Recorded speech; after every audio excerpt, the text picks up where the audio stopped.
Today, Westfield is a city of 45,000 people. And it was originally established here where the Little River, formerly the south branch of the Westfield River, meets the main Westfield River right over there. We're going to go to a place where most people in Westfield have never been, so I can show you a monument. Let's check it out. So as you can see, I'm walking down Route 20, and I just went over that Little River Bridge, heading for the center of Westfield, and right here is the site of the Indian Fort and the first meeting house, established in 1669. So the meeting house was built here, and the Indian Fort, or stockade of the Warnock people, was just down the river a skosh, maybe 150 to 200 yards at a bend in the Little River. I'm pointing this out to you because, like so much of our area, people of Westfield were neighbors with the Warnock. The people of Springfield were neighbors to the Agawam. The people of Swansea were neighbors to the Wampanoag, Okanogan, Sakonin, Okap. And those neighbors would go to war in 1675. If we didn't look too closely at the history of the events that lead up to King Philip's War, we'd think that Philip had an extended plan from the time that he became Sachem in 1662 to bring together the tribes of southern New England and bring them against the encroaching English. While that might be true, the native people were the native people of New England, and there was going to be nothing easy about bringing them together. 4 years after he becomes Sachem in 1666, he tries to awaken English greed over the land that the Narragansetts had and tries to arouse them against the Niantic Sachem, Ninigret. And of course, Ninigret complains that he had nothing to do with any kind of plot that Philip is suggesting. Philip had said that he was trying to get himself engaged with the Dutch and create a Dutch colony, and the English didn't like that. But Ninigret wormed his way out. The following year, Ninigret returns the favor and accuses Philip of moving too close to the Dutch, leading to a council being held in Rehoboth, where Philip and Ninigret will meet in front of the English commissioners, the governors of Rhode Island, Connecticut, and Plymouth. And basically, Philip will hurl the accusations back in Ninigret's face and say, this is what you want to do. And Ninigret will not recant. He will say, Philip, you clearly favor the Dutch against the English. And they agree to let their differences lie. And the English can't be convinced of either one of their stories. In 1669, Governor Lovelace of New York informs the Plymouth Colony that Philip and Uncas of the Mohegan are planning again on moving more closely with the Dutch and possibly even bringing the French into alliance with them. And this is serious. So, of course, back to the council fires they go, this time in Newport, where both sachems will answer a strong nay, not us. In 1669, the wily Uncas of the Mohegans, always ready to exploit any situation, seizes on the differences between Philip and Ninigret and calls them out as both trying to move more close to the Dutch, at which point, again, they're summoned to a council at Newport, Rhode Island. Both sachems deny everything. Uncas, who wasn't there, he was an old man at the time, but a sneaky one, will fail in his attempts to pry more land away from the Narragansetts and weaken the Wampanoags. Uncas and Ninigret have an unauthorized dance in the winter. I think that's kind of funny. An unauthorized dance. The English colonies were going so far as to authorize dances. Well, they were called to Newport again because of this unauthorized dance, and they pled their innocence. They were basically celebrating a bear kill. And, again, The English went back to sleep, and the native people went back to their own council fires. But just a few months later, a drunken brawl erupts near Smith's Fort, or Smith's trading post in Rhode Island, between some drunken English and Narragansetts. And again, Ninigret has to go to Newport to answer charges. And again, he's cleared. There's no evidence of any wrongdoing other than some boys having a good time. Were all these events cover for what Philip was trying to do? That's something we have to ask ourselves. Or were we simply seeing the inter-Senine strife that marked the history of native people for years uncounted before the coming of the European? We don't really know. In 1671, there are two major events that occur. One leads to the council at Taunton, where Philip is accused of preparing for war against Plymouth, who had become paranoid of the Wampanoag. And Plymouth, as a result, demanded that the Wampanoag and their affiliated tribes hand over their firearms. Now, the native people are a hunting culture, and the firearms were to them essential for their day-to-day, as essential as an Englishman's plow. And Philip was not keen on it. Although approximately 70 guns were turned over, he couldn't get his affiliates to hand the guns over. And despite the agreement that was reached at Taunton, which, by the way, almost came to blows because Philip was getting extremely tired, the endless questions thrown at him by the Plymouth government, whatever governor they happen to have, Philip, in fact, had demanded that the emissaries that had told them that Plymouth wanted them to go to Taunton remain at Montauk or Sowams as hostages. And they remained at Sowams while Philip and a war party of 40 painted warriors, completely armed, went to Taunton.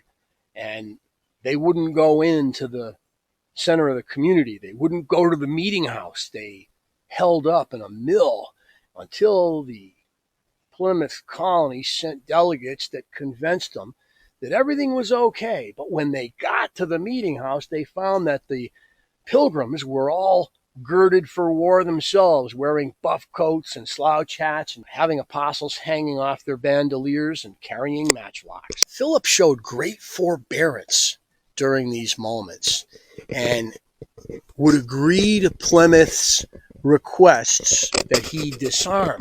And when some months passed and nothing had happened, Plymouth sent messengers to Rhode Island, Connecticut, and Massachusetts Bay, demanding unified action against the Wampanoag. Philip must have heard something because he was ready for it and got to Boston on the day the message arrived, and we end up with another council. This time, Philip refuses to buy into the lines that the Pilgrim colony is espousing, that the Wampanoags are in fact their vassals. He's sovereign, he says, as unique as the Pilgrim colony. While he is a subject to the King of England, he admits, he is not the subject himself to Plymouth. And the council goes round and round. And this is kind of where you get into the way the English look at native people when it comes time for talk. Native people would go on and on for days, putting their tobacco down on the council table and basically talking until they were blue in the face, because to the native people who are stoic by nature, speech is irrelevant unless it has meaning. But in a council, speech is critical. And so the English always wanted quick, hasty decisions out of the native people. But they themselves wanted to give all their evidence and make sure everything was clear and make sure that they were respected and heard completely. And as a result, the Boston meeting gives way to a Plymouth meeting just a couple days later, where Governor Prince of Plymouth relents in his demands that the Wampanoag hand over their guns. However, Philip agrees that he has in fact been naughty. He actually agrees. I've been naughty. He's been speaking ill about the Pilgrim colony. And he agrees to pay a 100-pound fine and 5 wolves' heads. There were a lot of wolves in New England at that time. He had 100 pounds total in recompense for his naughtiness. That first council, the one in Taunton, occurred in April of 1671, and the second one took place in September in Boston and then in Plymouth. Now the road is paved, and the Nipmuck, Narragansett, and Wampanoag peoples realize there's going to be blood. And this is when we can effectively say that Philip really begins to try to create a plan. So Philip needed to secure bases. He needed to prepare for war. Since the entirety of southern New England, and especially southeastern Massachusetts, was almost under siege because of English settlement, he looked north and west. The river colonies were scattered quite a bit of space between most of them along the Connecticut River, right up to what is now the border with Vermont and New Hampshire. At Northfield, they called it Squawkyeg back then. It was really nothing but a small trading post. And to the east of that, there was nothing. All the way out to Mount Wachusett was primal wilderness. Now, primal wilderness in those days meant fields and forests, beaver flows and beaver ponds. What it meant was that the native people would have a place of refuge during the winter of a war that Philip thought would take at least a year to accomplish. And his hope was to fortify existing war villages, which often were built on places like we're looking at right now. And we're on a small stream here, a beaver flow, that meanders its way through lowlands. And right here we have a hummock. And hummocks like this were the perfect place for native people to build one of their stockades. They often would only have to wall it on one side, as long as they kept it concealed. But the point is, Philip would have to secure and prepare these type of places for war with the English, meaning there'd need to be food, powder. In some cases, we know that his native people even built forges. Believe it or not, there was a big one found at what we call Turner's Falls today, but was once known as Pesky-Umscut, and that's just a hop, skip, and a jump from where we are right here. Philip moved across the New England landscape, from the hardwood swamps where the Nipmuck dwelled, to the Berkshire Highlands and the Taconics beyond, the land of the Mohegan. He spoke to tribal leaders, sachems, to powwows. He supposedly spent quite a lot of time with Canunchett of the Narragansetts, his traditional enemy. And welding those two tribes into a confederation was going to be very difficult. Canunchett's military prowess was well known, and there were many Narragansett warrior braves. If Philip was going to have success in his campaign against the English, he would need not only many men, he would need to know how to handle them, and he'd need to be able to keep them supplied. He would need caches of food. He'd need caches of weapons all over the land. So he had to work stealthily. And the native pathways and river trails, portages, I'm sure were humming with the feet of messengers moving back and forth from Montauk and into the wilderness. Today, the Housatonic River still runs through this valley.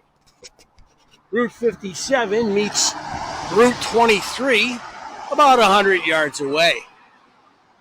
And across the street that I'm standing on, which has a convenient liquor store and a garage and Sunoco, stands a rock formation that stretches a couple hundred yards down toward the Housatonic River. Once, this was the site of a Mohegan council fire. There were council fires like this scattered all over. I know of another in Southwick and another in Bernardston. These locations were special places. This is where you could speak to the body of the Mohegan Confederation. We're talking about a dozen tribes scattered across 30 miles, 40 miles. But they would come together here at their council fire. It's almost certain that Metacom, Grand Sachem, would have met at some point with the Mahikin here, probably after 1670. The Mahikin were the last of Philip's worries. He needed the Mohawk, he needed the Narragansett, he needed to make sure of his allies in his own region. In Montup and Sowams, Philip was isolated, surrounded by English encroachment. He would have to take his people off the peninsula and out into the hinterlands. Standing under the tender at the base of this granite outcropping, sculpted by glacial passage across many years, with a series of boulders. It's a really cool rock formation, sadly spoiled by development now and kind of relegated into a background. I don't know how many people even know what this was once upon a time. So I look at it and think about Philip coming here to meet with the Mahikin. And the Mahikin, they had recently moved from the Hudson River Valley to the other side of the Tectonics to take up settlement here along the Housatonic Valley. And it's pretty certain that they really didn't want anything to do with the situation out east. Native people had their own foreign policies, and the Mahikin had to worry about the Mohawk. Maybe they wanted to see what Philip's relationship with the Mohawk would be before they made a call. Well, we're going to find out, because in 1675, Philip will make one more final effort to get the Mahikin and the Mohawk to join at a different council fire. But that's another story for another time. So sometimes I do things for my viewers that a lot of YouTubers wouldn't do. Right now I'm climbing up on the Swansea Water Commission's pump house to show you on the other side of the estuary behind me, on the right side, the site of Sowams, which is Massasoit's village, his principal village that he establishes. It's just above and currently in the community of Warren today, but just above the Mount Hope or Montup Peninsula where he had a fort. And this estuary would be full of fish and crabs and shellfish, and it was the perfect site. And if you did any archaeological work on it, if you could get through the homes that are there today, you would probably find dozens of native sites there, and in fact probably right across the estuary from me here. And native people were fishing and clamming this area since the retreat of the glaciers. But if you can see that tallest tree on the right over there, right on that hillside would have been located Sowams of Wampanoag fame. When King Philip's War began, they would evacuate that site and they would move south and east to Montup on the now Bristol Peninsula in Rhode Island to try to escape from the English, because I'm in Swansea right now, just down the street. I'm talking a quarter of a mile away from Sowams is the site of the Miles Garrison House, which was attacked on the 20th of June, 1675 by Wampanoag, or as they're called sometimes, Pokanoket war bands, probably not led by Philip and possibly without even his knowledge. The trial and execution of the war chiefs accused of killing John Sassamon had proven too much for the young braves, who had many grievances against the encroaching English settlements, and Swansea's about as close as you can get. You could walk to Sowams from Swansea, right here, in 15 minutes. It's actually amazing. So when I'm doing these walk-around histories, I've never been here before. This is the first time, and I figured I needed to come out here and check it out. But when I come out here, I have to tell you, one of the things that is absolutely amazing is that it brings into my mind the proximity stuff, like things that you don't see in texts, you all of a sudden get a hold of if you're on the site. King Philip's War is really a battle between neighbors. I mean, that's exactly what we're talking about here. We're talking about tribes and tribelets meeting towns and villages all over Massachusetts on the battlefield after years of familiarity had bred contempt. Anyways, the story of the attack here is pretty interesting because the powwows, the spirit warriors of the Wampanoag, had said that whoever fires the first shot in the war will surely lose. So when the attack was made on the Miles garrison and the surrounding homes fled inside of its safety, a garrison house is a fortified, basically a little castle, fortified house with supplies of powder and fresh water and food, etc. When they retreated into the house, the native people didn't try to kill anyone. The native people basically looted and pillaged the surrounding homes as the settlers in the Miles garrison hunkered down. Now, inside the house were a couple of irate settlers who were really upset at watching their hard work basically being stolen. And a father will give his son, who happened to be a particularly good shot, the go-ahead to fire at a particularly egregious member of the Wampanoag. He didn't like this guy, and they took a shot together, aimed right there, and purportedly the Wampanoag fell to the ground, but then got up and ran away, suffering a wound. That would be all that was necessary for the Wampanoag to go full-scale war against the English colonies. Over the next couple of days, June 21st, 22nd, 23rd, Wampanoag war parties will attack other outlying homes in the Swansea area, killing more than a dozen Swansea residents and wounding others, gutting cattle, destroying and burning where they go. And this will lead the good fathers of the Pilgrim and Mass Bay colonies to decide, this is real. They're really going to war here. We're going to have to go out and meet them. And that will lead the governors of those colonies to send 3 expeditions against the peninsula, the Pokanoket Peninsula, the Bristol Peninsula, whatever you want to call the peninsula, and try to plug the bottle so Philip and his war parties couldn't get away.